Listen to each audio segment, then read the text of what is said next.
Are traditions really killing the church? We're going to have a conversation about this while playing the game Hot, Not, or Sanctified.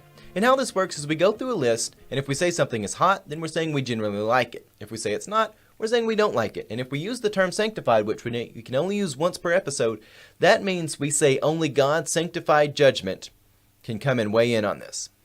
All right, so Anthony, what list are we going to be looking at, and where did we find the list? This list is 6 traditions which are believed to be killing the church, and they are from beliefnet.com. I can already tell where this is going. Anthony's like, I've got to space myself out of this with some modifier words here. Oh, BeliefNet, the wonders that you bring us. I like this beliefnet.com, so it's a net and a com. Oh, it is? Is it really? It's not like belief.net? There's no .net about it. It's just BeliefNet. All right. This will be great. Anthony, what's number 1? All right. The first one on the list is rejecting societal culture. And then in the description there are many things in secular culture that do not follow with God's teaching. However, treating anything outside the church as toxic will stunt the growth of the church. And I think you guys get the rest of the trend of this description. Yeah, I see what they're saying. They're saying you can't blanket reject something outside the church. I don't know. I'm going to say not to this, because your starting point shouldn't be whether or not something is outside the church and it's just in the culture. I think your line of thinking should actually be, what is the church supposed to be designed like? And that's something which requires the church to be self-aware and look outside the culture, because sometimes there's stuff within the church which is contrary to what the church is supposed to be doing anyway. So I think anytime you start looking for some other metric than the actual historical design of the church, that's where some problems come in. Amanda, what are your thoughts on this? Yeah, and I want to know, what church do they feel like is blanketly disregarding everything from society? And I know that there are some very extremes, but I mean, let's be honest, even the most fundamentalist wackadoo, it still has some interaction and acceptance of things within their culture. I just don't think you can completely extradite yourself from your culture, and so I don't think there's anyone who's really proclaiming this message anyways for it to be on a top 6 list. So there's something really weird, I think, that's probably happening within the author's life or the author's denomination that they felt this needed to be articulated. But I think, it comes from a weird starting point, so I'm going to agree with the not. Although, again, we should use good judgment in deciding what is good about our culture and what's not. So there are some little threads of truth within this, but I think overall we'll go with not. Yeah, I'm going to agree with Amanda, and she's kind of triggered some thoughts in my brain here, because I think, first off, this is a bit of a straw man argument, because I don't really think that exists out there, but at the same time, there is a conversation where we need to sit down and figure out what is appropriate to have and what is not. But again, the way you start with that is you actually figure out what the gospel looks like and who we are called to be. And that's something which requires a bit of a pilgrimage in time, in where you're going throughout time and space and figuring out who the church is and who we are called to be. And that's something which is quite ancient and something which doesn't really matter what culture you're in. The church can still be the church. What do we got as number 2, Anthony? All right, number 2 is commenting on politics. And I think you guys know I don't need to describe that one. It's pretty blatant. I'm actually going to say hot on that. The gospel doesn't need your temporal politics injected into it. So I'll actually say that actually is a big problem. Yeah, and I think to kind of continue that thought is, without a doubt, I think the gospel speaks into social issue. The gospel speaks into the politics, the way we run ourselves as individuals, as families, as communities, and ultimately in bigger groups, whatever that bigger group is, whether it's a country or a state or whatever. However, I think, a lot of times when we say that politics has new room in the church, we're kind of talking about when there's a reverse of that, where we start with politics and then kind of conclude how a Christian should live. And so, by no means will I or any of us here ever from the pulpit say to be a Christian means to be a part of ABCXYZ political party. Because again, you're trading in this idea that the kingdom of God looks like the kingdom of the earth, and that does not happen. Believe it or not, God has worked within monarchies as well as democracies, and does not mean that monarchies are better than democracies, or really vice versa. They're all human entities, and we should be careful anytime we put our trust in human entities. But again, if we start with the gospel, it will proclaim like when human entities are outside of righteousness, and when they do sometimes more accidentally than not live within righteousness. So Yeah, a couple of things. First off, politics is downwind from the Christian worldview. Again, if you are, and what I mean by that is not just the Christian worldview, but people's belief system is going to define a lot more things than their political belief system is. And when you start to make the political system the new belief system, then you've got some serious problems. And our culture is riddled with that. And one of the things that I do think absolutely that none of us here is going to say that the belief system of a political institution is somehow more important than the gospel. It's not going to happen. But there are people in our world who will say you can't do politics in church, and then they go and do politics in church. And that really infuriates me. And they say, well, this is not a political issue, but it really is. No, politics is downwind from the gospel, and I think I can just kind of say end of story there. Is anybody going to contest that? No, I think you're good. I think that's good. All right, what do we got next, Anthony? For, I believe, the third part, ranking sins. Some believe that the church has become a place of judgment. Christians have become fairly good at focusing on the moral failings of others while completely ignoring their own, which is weird because of what the next section will be, but you'll find that out later. So that y'all can. Well, first off, there is a difference between hypocrisy and actually falling into sin. And what I mean by that is hypocrisy really is where you have two sets of rules for different people. Like you teach a set of rules and you imply that other people should live by them, but you yourself are not living by them, and you're completely comfortable living by them. That really is the heart of hypocrisy. Where there are times where you say, this is the set of rules we should live by, and sometimes you yourself break one of those rules. That doesn't necessarily make you a hypocrite as much as it just makes you a sinner. And if you feel guilty and you say, I shouldn't have done that, you go and you repent, you confess it, and you be like, look, I fell from grace. I know that I shouldn't do these things, but I did it anyway. That's not so much being a hypocrite as much as it's just being someone who still has sin in their life and it's causing them to fall. True hypocrisy really is where people have settled down and they've made themselves comfortable having two different moral systems. They have their moral system for themselves, and then they have a different one from someone else. And they feel no shame and no guilt when they misapply that. So to this whole question, there is an air of truth to it, but I'm going to actually say not to that, because I think the question kind of conflates things which may not necessarily need to be conflated. But I don't know. I'll let Amanda respond in her thoughts. Yeah, and I think as far as like the idea of, because it kind of the statement or the tradition that they're saying is that, what did you say was Yeah, I thought I might go back and review on this because they have two here that are really mixed together for some reason. First, they've got ranking sins, where they talk about ranking sin in one sentence at the bottom, where it says, he sees all sins as equal, and each should be confessed and forgiven. And then the rest of that is about judging others, which is in the next following point, and that is judging outsiders. So let's just kind of mesh these two into a well, and that's where I was confused, because the title, Ranking Sins, and then they talked about judging. So there's a little disconnect in how they organized their list. But I think as far as ranking sins go, there is this weird trend in the church, either to say, like, all sin is equal, or, you know, that there are no great sins and lesser sins. And then there's this... I think if we get into the weeds of trying to rank sins, then we're focusing on the wrong thing. But I think also...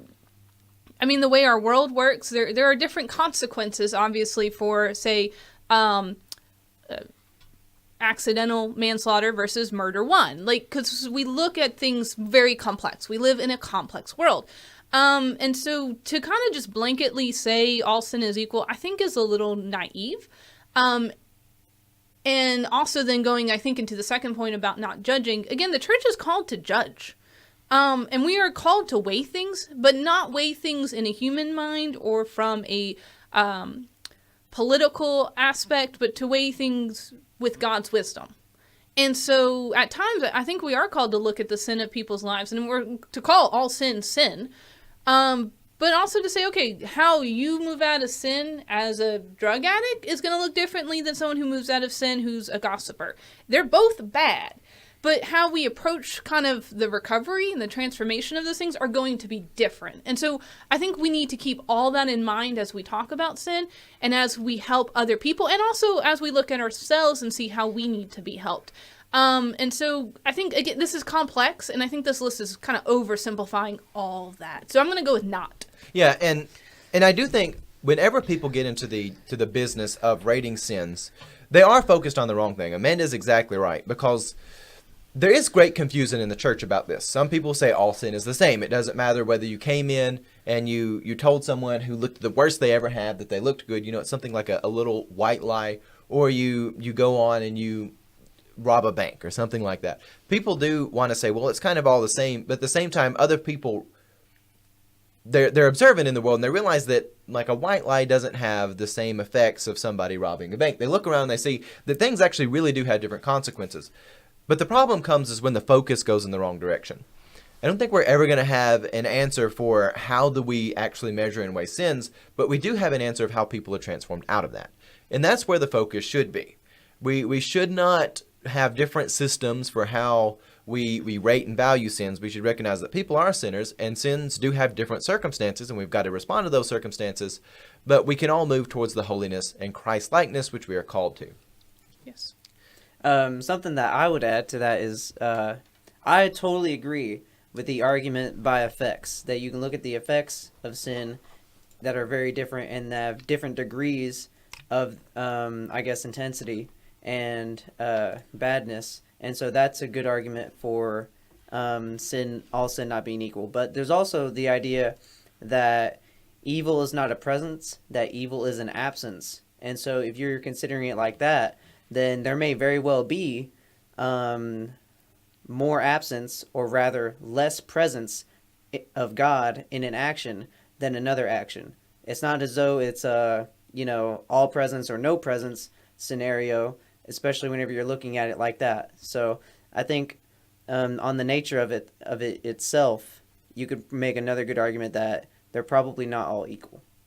But All right, well, what do we got next? What's our next topic? refusing to change church structure. There are certain weekly routines for worship that have become a way of life for congregations. These become a problem when it halts the church from growing and flourishing. Refusing to change music style, order of worship service, and etc. for the rest of this, because that follows pretty much the rest of the description. We'll go to Amanda, therefore, All stopping her explosion.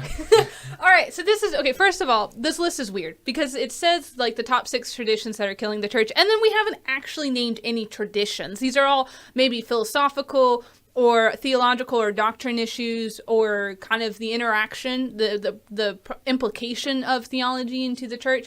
But we've not actually handling quote-unquote traditions, and now we finally get to one that actually is dealing with traditions. It's just funny. I'm just saying, like, this is a weird setup. It's not really like a long-term tradition. It's not something like the Eucharist or right. something like... It's just vague. Marriage being something which is holy. It's something like your style of church. And I think here, I grew up during the worship wars. I grew up when people were fighting and church were split and people stopped tithing, and a pastor's family almost starved because people refused to tithe. So, like, by no means am I comfortable with this topic because it makes me angry. But there are things that happen, and I know people are fighting about this, what color the pews are, if we use hymns or projectors, if our music needs to be 200 years old or 2 weeks old. So this is stuff, but this is ridiculous stuff. Let's get over ourselves, whether you're for, against, or whatever, and do what God calls us to do. And if that looks like the traditional church, do it. If it looks something totally weird, do it. But if you are led by God and the Holy Spirit, then it's okay. And I think tradition is a great mark that we need to keep alive, but we also have to understand where those traditions come from. Okay, so this aggravates me because it ends up on every list, and it just makes me so mad. Well, I think there's also two things going on here. There's things which people describe as tradition, which are more or less a habit of a group of people.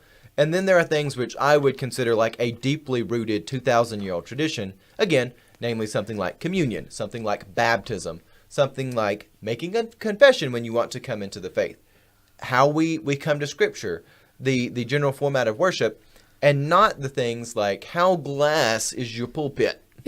How much of it is made out of glass, and how translucent is this glass? Do you have a smoke machine? Does your pastor fly Who in? is floating into the service when you come in? Because while there are people who do hang on to what I would consider more habits than I would say something which is actually ancient, there are people who demand perpetual change.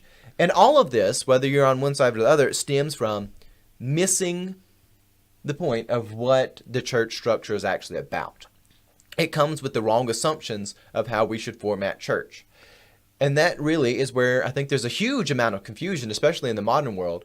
And even I see this permeating into the universities, and when they interview people going for district license and ordination, they ask people like, describe your call.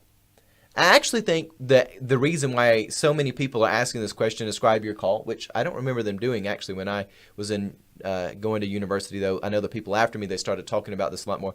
I actually think it's more of a projection of the subconscious minds of the people asking that question, because in 2019, I think a lot of the leaders in the church don't understand what the role of the pastor is in the modern world, as so many people, they're going to different things. They're going to places like politics for their belief system. They're going to other movements for their belief system. I think that's the subconscious mind of the church saying, we don't really understand what a pastor looks like anymore. So when we've got these young people coming into ministry, we have to say, well, describe your call, because they don't really know how to equip somebody for a call. I don't know. That's kind of one of my thoughts on this. I'll let Amanda respond to that. Well, I think Anthony had a response. We'll let him go first. Oh, okay. Just to sort of complement that or add to that, let me think of a good way to word this. Oh, okay, I see now. All right, so I think a big part of it is that ministry, sort of the way people look at ministry, is shifting from fulfilling a duty or responsibility and more towards pursuing a passion. Because a lot of times the way a lot of people talk about their call to ministry, if there's someone who obsesses about discussing their call and the nature of it and all that, most of the time it's things that they're very interested in and things that maybe they have experience in, and maybe they had a past experience where they had this crazy emotional moment and realized that's what they need to do the rest of their life. But I think that a large reason why people might not have talked about their call before and asked so many questions about it is because before maybe the mindset was more oriented towards just fulfilling duty and responsibility in the community. So what would you think about that? Well, I think there's some truth to that, because I think we do live in a world, and this isn't just a ministry, where people are say, go do what you're passionate about, as opposed to go do what you have responsibility to do. And those are really totally different ways of thinking. I know when I went to university, they did not teach me how to rebuild, rafters in a roof that's water damaged. They don't tell you how to fix plumbing issues and how to get under a building and put 29 piers up under it to level it out. The things that a lot of people, when they actually go into ministry, the things they have to deal with. And even though Amanda's had some strange situations, people show up, they don't have clothes on and stuff. The things you don't actually get prepared for in ministry that you're probably not passionate about doing. But you have the responsibility to do it. And in order for the church community to function as it should, you've got to have a leader who's willing to step up to the plate and say, I got to deal with this. Yeah, and I think that's something, so as we're kind of going back to the original, I guess, thesis of this tradition, is the unwillingness to be mobile or malleable. That's, I think, again, it's a secondary question that's trying to deal with a deeper issue without actually dealing with it, is I think there's definitely something to be said about passion. And there's definitely something to be said about people's personalities and temperaments that can help them work in various aspects of ministry.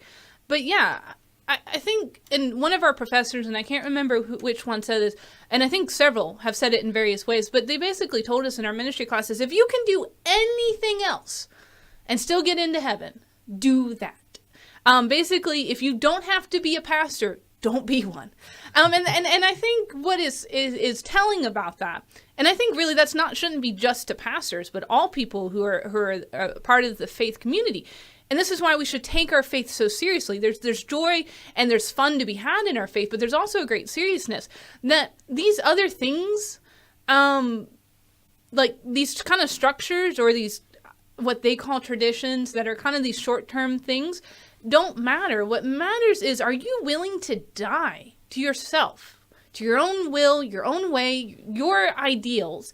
And are you willing to do what God calls you? And sometimes that will call you to comfortable things. Sometimes that will call you to things you enjoy. But a lot of times it will call you to uncomfortable places, to deal with uncomfortable people in uncomfortable circumstances. And so the gospel is something much bigger than our imagination even. And so I think this thesis, as much as it aggravates me, is touching, again, it's touching on something important, but I think this list is very ill-equipped to adequately deal with it. Yes, I can say hot to that. So is there another one, or are we done with our 6? I've run out. I have no idea, too. We've rambled and gotten a little bit sidetracked. So what are we? Do we have one more? Here is number 6. Yeah, Okay. This is the last one. Last one. Devaluing missions work. And so it's pretty much referring to compassionate ministries and, volunteer service and things of that nature. This makes me want to be angry when I hear this. First of all, I think the idea of mission work has got totally... We have people who want to fragment things that shouldn't be fragmented. I have been to parts of the world where the people aren't as a Christian culture like the West kind of used to be, but yet it's easier to preach the gospel there and people are more receptive to it. I've been places here in America where it's almost impossible to grow a church. Mission work is actually kind of present everywhere in the world. When Jesus calls people to preach the gospel, he says, go and preach the gospel. He doesn't say you can't preach it here, you've got to preach it there. And I feel like a lot of times what happens with different forms of ministry is they try to take Christian virtues and split them off. They'd be like, these people, they don't really deal with the reason and logic and the in-depth theology. They're just into the love and compassion about it. When in the church, we're not supposed to split the virtues off and apply one virtue to one ministry and one to another. The whole package should come together. And so when it comes to things like volunteer work, it comes to things like charity, compassion, and even sending people overseas, I don't think that it should look different from what we're doing at home because it's so far away. I think everything has to be relevant to the context it's in, but I think we should look at it as saying the gospel is the gospel, and we don't need to tailor it and try to snip little pieces out and cookie cutter different things as we see fit. I don't know. Yeah, and I think there may be some churches that are very not egocentric, but very, very centered around kind of like within themselves as a congregation. So maybe this is what it's trying to say, is trying to combat. But I think also saying that there are people who are anti-missions, it's a little bit of a straw man. Because here's the thing, like you were mentioning, it made me think, Jesus says, go and preach, the Holy Spirit will come upon you and you will preach the gospel in Jerusalem, Judea, Samaria, and to the ends of the earth. Basically, it's this ever-growing circle. Paul writes about the fact that to some are given the gift to be prophets, to be teachers, to be hospitable. And then he also writes in another letter that some are an eye, some are an ear, but we are one body because we believe in one faith, one baptism, because of one God. And so to try to parse this out and decide what is the best use of the church's time. And listen, we have limited resources, we have limited time, we have limited money, limited space, and I get all that. And so we have to think strategically sometimes about how we use the resources that is given to us. But also, we have a God who is the owner of a cattle on 1,000 hills. Basically, it means whatever little thing you think you have, God has so much more in store. So it just, again, it's a little bit of a straw man. It's a little bit of let's argue for the sake of arguing. And that comes from someone who enjoys arguing. But it's just let's look at who we are as a people of God, what we're called to do. And then you go do it. And I don't care what your denomination or structure or organization calls it, if they call it compassionate ministries or missions or, I don't know, hubbubaloo. It doesn't matter. As long as you're doing what you're called to do. And I think really that kind of sums up this whole list. And it's a weird list, and I don't understand it. Really, to be honest, who organized it and decided these were 6 traditions that are killing the church? There are issues in the church. Sometimes we are so focused on ourselves. Sometimes we focus on others, but we're really not focused on others because it just makes us feel good. And I think that does creep into the church. But if we're honestly searching out what God is calling us to do, I don't think any of these 6 things are going to be a problem, even if they're traditions or not, or whatever this list is calling them. I agree. I think I'm going to say not to this whole list. Yeah, it's just it was a weird, and like we knew it was a weird list as soon as Anthony labeled whatever the BeliefNet. BeliefNet. There's .org. there's just weird things that usually come, and I mean we're a Christian program called Kingdom of the Logos, and I have people asking us why are we called Kingdom of the Logos. So I mean I understand we've got a weird name too, but hopefully we bring about a different air of philosophy than someone want called people to be- BeliefNet. Yes, hopefully. With that, we'll go ahead and wrap things up. And with that, God love you and have a blessed day.